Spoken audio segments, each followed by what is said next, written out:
అందరికీ.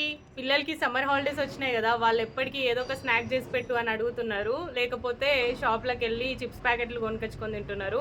ఆ చిప్స్ ప్యాకెట్లు వాళ్ళు కొనుకొచ్చుకున్నాడు దేనికి, మనమే ఇంట్లో చేస్తే సరిపోతుంది కదా అనేసి నార్మల్ ఆలూతోటి అయితే ఈరోజు చిప్స్ అయితే చేయబోతున్నాను. మీకు కూడా చూపిస్తాను, ఒకవేళ నచ్చితే మీరు కూడా చేసుకుని తినండి. ఆలుగడ్డలు మా ఇంట్లో ఎక్కువగా ఉన్నాయని చెప్పేసి నేనైతే ఈ చిప్స్ చేస్తున్నాను. మీరైతే ఫస్ట్ టైం ట్రై చేస్తే తక్కువగా తెచ్చుకొని చేసి మంచిగా వచ్చేది ఉంటే మళ్ళీ చేసుకోండి.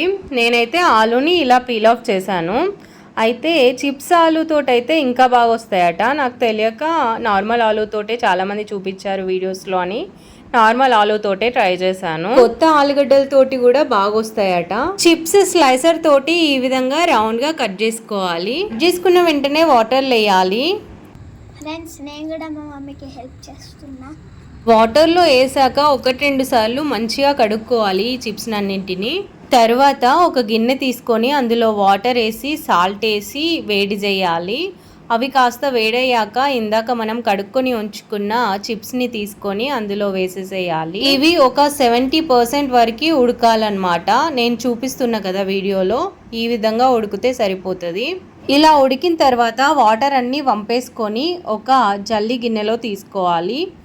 ఒక బట్టని తడి చేసుకొని ఈ చిప్స్ని ఈ బట్ట మీద పరుచుకోవాలి. బట్ట తడి చేసుకోవడం వలన ఈ చిప్స్ బట్టకి అంటుకోకుండా ఉంటాయి.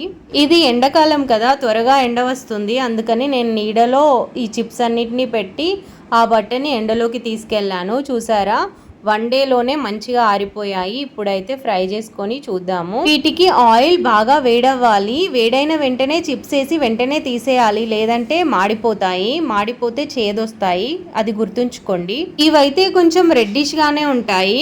ఈ చిప్స్ పైన మనం కొంచెం కారము, ఇంకొంచెం సాల్ట్ చల్లుకొని పిల్లలకి స్నాక్స్ లాగా ఇవ్వచ్చు. ఇప్పుడు మా బాబుకి ఇద్దాం పదండి ఈ చిప్స్ ని. మా బాబుకైతే ఈ చిప్స్ బాగా నచ్చాయి. నేను కూడా ఇప్పుడు చిప్స్ అయితే టేస్ట్ చేసి మీకు చెప్తాను ఎలా ఉన్నాయో.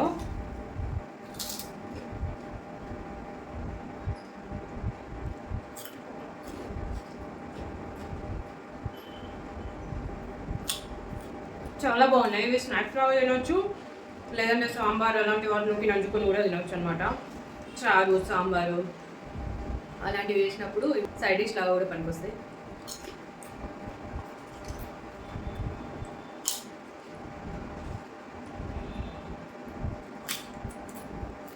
ఇంతేనండి ఈ వీడియో కనుక మీకు నచ్చినట్లయితే తప్పకుండా నా ఛానల్ని సబ్స్క్రైబ్ చేసి ఈ వీడియోకి లైక్ చేయండి ఫ్రెండ్స్. బాయ్.